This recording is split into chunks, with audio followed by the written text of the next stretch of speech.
Hello అందరికీ welcome to my channel. Odela movie చూస్తుంటే ఓదెల మూవీలో ఉన్న టెంపుల్ ఇంకా అక్కడ సరౌండింగ్స్లో కొన్ని అయితే నేను మీకు ఈ వీడియోలో చూపించబోతున్నాను. మీరైతే వీడియో ఎండింగ్ వరకు అయితే చూడండి. అసలు నేను ఓదెలకి ఎందుకు వచ్చినా, ఎవరింటికి వచ్చినా అనేది కూడా వీడియో లాస్ట్లో అయితే చెప్తా. మీరైతే ఖచ్చితంగా స్కిప్ చేయకుండా అయితే చూడండి. వీడియో చాలా బాగుంటుంది. టెంపుల్ మొత్తం చూపిస్తున్నా కాబట్టి మేము ఇంటి దగ్గర రెడీ అయ్యి స్టార్ట్ అయినాము. ఆటో రావడానికి కొంచెం టైం పట్టింది. ఆటో వచ్చిన తర్వాత అయితే టెంపుల్ ఎంట్రన్స్లో దిగి అయితే నడుచుకుంటూ అయితే వెళ్తున్నాము. ఎంట్రన్స్‌లోనే చాలామంది అయితే బోనాలు చేస్తున్నారు. పట్నాలు వేసుకుంటారంట సండే ఇంకా బుధవారము. అందుకని చెప్పి అయితే అందరూ బోనాలు అయితే చేస్తున్నారు. సండే ఇంకా బుధవారం అయితే ఇక్కడ బోనాలు చేస్తారంట. ఇంకా పట్నాలు కూడా చేసుకుంటారంట. మేమైతే చుట్టూ తిరిగి ఇంకా గుడి ఎంట్రన్స్‌లోకి అయితే వచ్చేసినాము. ఎంట్రన్స్ దగ్గరనే నందీశ్వరుడి విగ్రహం అయితే ఉంటది. అక్కడ చాలామంది అయితే ఫొటోస్ తీసుకుంటున్నారు. ఇక్కడ ఈ పందిరి కింద అయితే నంది పట్నాలు అయితే వేస్తారంట. ఇంకా గుడి లోపల కూడా ఇంకా వేరే పట్నాలు కూడా వేస్తారట. మేమైతే గుళ్ళోకి అయితే ఇప్పుడు స్టార్ట్ అవుతున్నాము. మేము పట్నాలు ఏం లేవు మాకు. జస్ట్ మేము నార్మల్గా దర్శనం చేసుకోవడం కోసం అని చెప్పి అయితే వెళ్తున్నాము. నేను లోపలికి వెళ్ళేటప్పుడే అనుకున్నా మంచిగా వీడియోస్ క్యాప్చర్ చేయాలి, మీ అందరికి చూపెట్టాలి అని చెప్పి. కాకపోతే ఎంట్రన్స్లోనే పెట్టారు వీడియోస్ ఫొటోస్ నాట్ అలౌడ్ అని చెప్పి. అందుకే అయితే నేను ఎక్కువ తీయలేకపోయినా. ఇంకా లోపలికి వెళ్ళినాక అసలు వీడియోసే తీయలేదు నేను.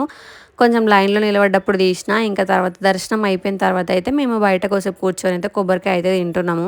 ఇక్కడ మా ఆయన అంటున్నాడు ఆమెకు వీడియోస్ ఉంటే సరిపోద్ది, కొబ్బరికాయ కూడా అవసరం లేదని చెప్పి. మేము ఇక్కడ ఫోటో దిగడం కోసం అయితే లైన్లో నిలబడ్డాము, చాలా మంది ఉన్నారని చెప్పి. ఇంకా అక్కడ ఫొటోస్ దిగి అయితే ముందు మళ్ళీ ఎల్లమ్మ తల్లి టెంపుల్ ఉంటే అక్కడికి పోవాలని చెప్పి అయితే ఇక్కడ నిలబడ్డాం కొంచెం సేపు. చాలామంది బోనాలు చేసుకున్నారు, ఇంకా కొంతమంది చేస్తున్నారు కూడా. ఇంకా మేము ఎల్లమ్మ తల్లి టెంపుల్ దగ్గరికి కూడా పోయినాము. ఇక్కడైతే మా ఆయన కొబ్బరికాయ కొట్టుండు. ఆయన కొబ్బరికాయ కొట్టి దాంట్లో నీళ్ళు ఆపడం అయితే చాలా ఎక్స్పర్ట్ అని చెప్పొచ్చు దీంట్లో. ఎందుకంటే చాలా టెంపుల్స్లలో కొబ్బరికాయ కొట్టి ఇట్లా నీళ్ళు ఆపుతాడు. ఇంకా మేము ఈ టెంపుల్ అయిపోయిన తర్వాత అయితే మళ్ళీ రిటర్న్ ఇంటికి అయితే స్టార్ట్ అయిపోయినాము. ఇవన్నీ చూస్తుంటే నాకు మూవీ సీన్స్ అన్నీ అయితే గుర్తుకొచ్చినాయి. మీకు కూడా గుర్తుకొస్తే మీరు కూడా ఇప్పుడే వెళ్ళి చెక్ చేయండి మూవీలో ఎక్కడెక్కడ సీన్స్ ఏమేమి ఉన్నాయని చెప్పి. రిటర్న్ అయితే మళ్ళీ మేము ఆటోలో స్టార్ట్ అయిపోయినాము. ఇంటికి వచ్చిన తర్వాత వీళ్ళు చూసిళ్ళు కదా మంచిగా కళ్ళు తాగుతారు. నేను అడిగిన వీళ్ళను కళ్ళు బాగుందా అని చెప్పి. వీళ్ళు ఏమన్నారంటే మా ఊరు కళ్ళు కంటే ఏ ఊరు కళ్ళు బాగుండదని చెప్పి అన్నారు. మా ఊర్లో కళ్ళు బాగుంటుంది అని చెప్పి అయితే అంటున్నారు. ఇంకా వీళ్ళేమో మీ ఊరు కళ్ళే బాగుంటుందా అని అయితే అన్నారు. ఇంకా చెట్ల కింద కూర్చొని అయితే రాగానే మామిడికాయలు కార ఇవన్నీ అయితే తింటున్నాము. అసలు ఓదెలలో ఎవరింటికి వస్తాను ఏంటంటే చూస్తున్నారు కదా ఆడున్నాడు హద్విక్. ఆ హద్విక్ వాళ్ళ అమ్మమ్మ వాళ్ళ అమ్మ వాళ్ళ ఇంటికి మేమైతే అనుకోకుండా వచ్చినాము. ఏమంత ప్లాన్ చేయలేదు. జస్ట్ ఎప్పటి నుంచో వద్దాం అనుకున్నాము. వాళ్ళు కూడా ఎప్పటి నుంచో రమ్మన్నారు. అందుకని చెప్పి ఇప్పుడు అన్ఎక్స్పెక్టెడ్గా అయితే వచ్చేసినాము. మనం ఏదైనా సరే అన్ఎక్స్పెక్టెడ్గా జరుగుతాయి. మనం ఎక్స్పెక్ట్ చేసి ప్లాన్ చేసినవి అయితే ఒక్కటి కూడా జరగవు. నన్ను అడిగితే నా విషయంలో అట్లా చాలా జరిగినాయి.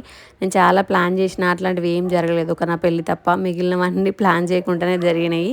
ఇంకా అక్క అయితే వంట చేస్తుంది. వంట మొత్తం అక్కనే ప్రిపేర్ చేసింది. బగారన్నం అయితే పొయ్యి మీద అయింది, కట్టెల పొయ్యి మీద అయితే ఉండింది. కానీ మస్తు ఎండ కొడుతుందని చెప్పి అయితే మళ్ళీ ఇంకా కర్రీ అయితే గ్యాస్ పైన చేస్తుంది. అసలు పొయ్యి దగ్గర కూర్చున్నట్టే లేదు, అంత ఎండ ఉంది. అందుకని చెప్పి ఇంకా కర్రీ ఏమో గ్యాస్ పైన అయితే చేస్తుంది. అసలు ఎన్ని ఎండలు ఉన్నాయంటే నేను ఒక్క రోజుకి మస్తు నర్వస్ అయిపోయినా. నా వల్ల అవ్వలేదు అసలు కొంచెం కూడా. మళ్ళీ రిటర్న్ అవ్వాలి ఈ రోజుకే. అందుకని చెప్పి అయితే ఇంకా కొంచెమన్నా గాలి అయితే ఎక్కడ రావట్లేదు. బయట కూర్చుంటే బయట అత్తలే, ఇంట్లో కూర్చుంటే ఇంట్లో లేదు గాలి. చాలా ఉడకపోసింది అసలు నాకైతే. ఈ హద్దుకేమో వాళ్ళ అమ్మమ్మ ఎత్తుకొని ఆడిస్తుంది. నేనేమో కొద్దిసేపు మంచాల పడుకొని అన్ని చెట్లు అయితే చూస్తున్నా. మామిడి చెట్టుకు మొన్నటిదాకా మస్తు మామిడికాయలు ఉండేనట.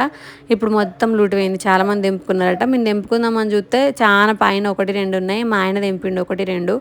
ఇంకా వాళ్ళైతే పక్కన కూర్చొని అయితే ముచ్చట పెడతాళ్ళు. ఇంకా మేము మళ్ళీ రిటర్న్ అయితే స్టార్ట్ అయిపోయినాము. ఇంకా రైల్వే స్టేషన్లో అయితే వెయిట్ చేస్తున్నాము. ఈ రైల్వే స్టేషన్ చూస్తే మీకు ఏ సీన్ గుర్తుకొచ్చిందో మూవీలో కామెంట్ చేయండి. నాకైతే ఓదెల 2 మూవీలో స్టార్టింగ్లో ఒక పాప హిబ్బా పటేల్ తల పట్టుకొని వస్తుంది కదా, ఆ సీన్ అయితే గుర్తుకొచ్చింది నాకైతే. ఇంకా ఏందైతే ఇక లాస్ట్కి వచ్చేసినాం మేము. ఇక్కడైతే స్టేషన్ లోపల కూర్చున్నాము. చాలా చిన్న స్టేషన్ ఇదైతే. చాలామంది ఉంటారు అనుకున్నాము. మేము అన్నట్టే చాలామంది ఉన్నారు. అసలు మాకు నిలబడడానికి కూడా ప్లేస్ దొరకదో అనుకున్నాం. కాకపోతే మాకు ప్లేస్ దొరికింది. కూర్చోడానికి 2 సీట్లు అట్లా దొరికినాయి.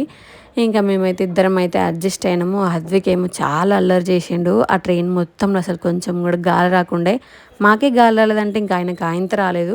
ఎంతమంది నిలబడ్డారో చూసిలే కదా మీరు. అసలు మా పరిస్థితి దారుణము చెప్పొద్దు. Follow for more videos. Okay bye.